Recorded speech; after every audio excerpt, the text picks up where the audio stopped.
Hello friends, मैं हूं advocate Nitish Banka. आप है मेरे YouTube channel let's speak legal में। आज मैं आपके सामने एक बहुत ही बेहतरीन वीडियो प्रस्तुत करने जा रहा हूं, जिसमें मैं आपको ये बताने जा रहा हूं कि जो ऑनरेबल सुप्रीम कोर्ट की अभी जो रीसेंट जजमेंट आई है शेयर्ड हाउस होल्ड के ऊपर, उसके ऊपर मैं जो है आज डिस्कशन करने जा रहा हूँ।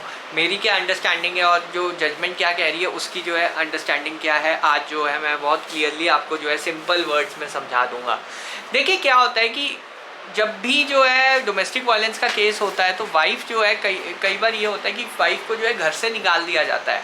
अब जब उसे घर से निकाल दिया जाता है तो उसके पास कोर्ट ही एक ऑप्शन होता है कि वो जो है घर में वापस जाके रहे, क्योंकि उसके पास जो है कहीं और जाने का कोई ठिकाना नहीं होता है सिवाय अपने पेरेंट्स के घर में। और सपोज़ अगर वो पेरेंट्स के घर में नहीं रहना चाहे तो फिर वो कहाँ जाएगी।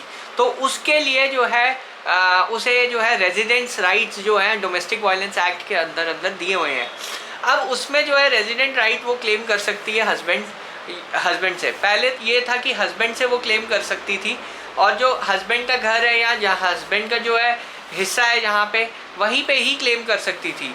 पर अभी जो ये वाली जजमेंट आई है इसमें जो है अगर हस्बैंड जो है अपने माता पिता के साथ रह रहा है, यानी वाइफ जो है अपने इन लॉज के घर रह रही है, तो वहाँ पे भी वो रेजिडेंट राइट क्लेम कर सकती है। पहले ऐसा नहीं था।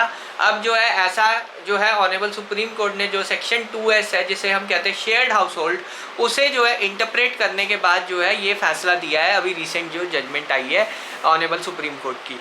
अब इसमें जो है नुकसान ऑब्वियसली हस्बैंड साइड को होगा, क्योंकि जो most of the husband side है वो अपने माता पिता के घर, यानी अब वाइफ जो है अपने इन लॉज के साथ ही शेयर्ड हाउस होल्ड में रहती थी 99% केसेस में जो होता है। और बहुत ही कम केसेस में ऐसा होता था कि वाइफ जो है हस्बैंड के साथ अलग से रेंटल में रहती थी, या फिर जो हस्बैंड का घर है अपना और वहाँ पे रहती हो।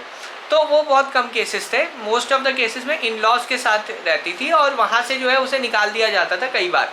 तो कोर्ट ने ये कहा कि उसके पास कोई रिकोर्स नहीं बचता है कि वो जो है वापस अपने इन लॉज के घर रहे। इन लॉज की ये आर्ग्यूमेंट होती थी कि भाई घर तो हमारा है, हम क्यों रखें अपनी डॉटर इन लॉ को। कोर्ट ने ये कहा कि डोमेस्टिक वायलेंस एक्ट का जो पर्पस है वो protection of women against domestic violence है, वो सारा पर्पस ही डिफीट हो जाएगा अगर हम ऐसे घर को डिफाइन करने लग गए कि वो तो इन लॉज का घर है जी, वाइफ जो है वहाँ रह ही नहीं सकती है। तो ऑनरेबल कोर्ट ने जो है अब सेक्शन 2S की जो डेफिनेशन है वो काफ़ी वाइड कर दी है। कोर्ट ने ये कहा है कि जो डोमेस्टिक वायलेंस के केसेस होंगे उसमें जो है जहां wife most of the time अपने मैट्रिमोनियल होम में रही है वो जो है शेयर्ड हाउस होल्ड कहलाएगा। अब इसमें जो है कई वुमेन जो है जो मिसयूज़ करना चाहती है इस प्रोविज़न का, वो उस चीज़ का भी ख्याल रखा हुआ है इस जजमेंट में। अब जैसे सपोज़ वाइफ शादी के बाद अपने mother in law father in law के साथ सिर्फ 1 या 2 महीना रही हो और उसके बाद जो है हस्बैंड और वाइफ जो है अलग रहते थे और वो जो है मोस्ट ऑफ द टाइम अलग ही रह रहे हैं, अपने इन लॉज के साथ नहीं रह रहे हैं, वो वाले केसेस में जो है वाइफ जो है फादर इन लॉ या मदर इन लॉ से क्लेम नहीं कर पाएगी। हर केस के फैक्ट्स अलग होंगे। उस केस में जो है वो शेयर्ड हाउस होल्ड नहीं कहलाएगा, जहाँ पे जो है mother in law father in law जहाँ रह रहे हैं वो घर जो है शेयर्ड हाउस होल्ड नहीं रहेगा, डिफाइन नहीं किया जाएगा अगर जो है most of the matrimonial life जो है वाइफ जो है हस्बैंड के साथ अलग रह रही है।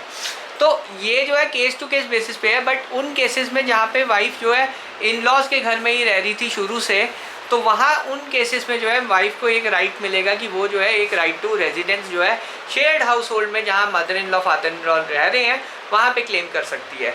तो ये जो है थोड़ा सा डिफरेंस है। पहले क्या होता था, पहले की जो जजमेंट थी बत्रा की, उसमें ये था कि जहाँ पे जो है हस्बैंड का शेयर है उस घर में या फिर हस्बैंड को ओनर है, उसी घर में जो है राइट टू रेजिडेंस जो है वाइफ क्लेम कर सकती है। बाकी किसी घर में जो है right to residence wife claim नहीं कर सकती थी। बट वो जो पोजीशन है अब ओवरटर्न कर दी है। वाइफ अब किसी भी घर में जो है राइट टू रेजिडेंस जो है क्लेम कर सकती है, इरिस्पेक्टिव उस घर का ओनर कौन है।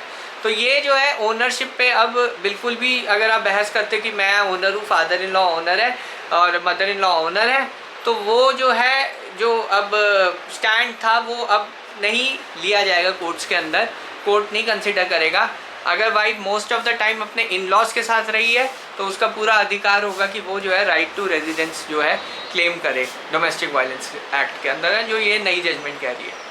होप आपको ये जो जजमेंट है मैंने बिल्कुल सिंपल तौर तरीक़ों से समझा दी है और अगर आपको ये वीडियो पसंद आई है तो लाइक कीजिए, अगर आपका कोई क्वेश्चन है तो कमेंट कीजिए। धन्यवाद। Thank you.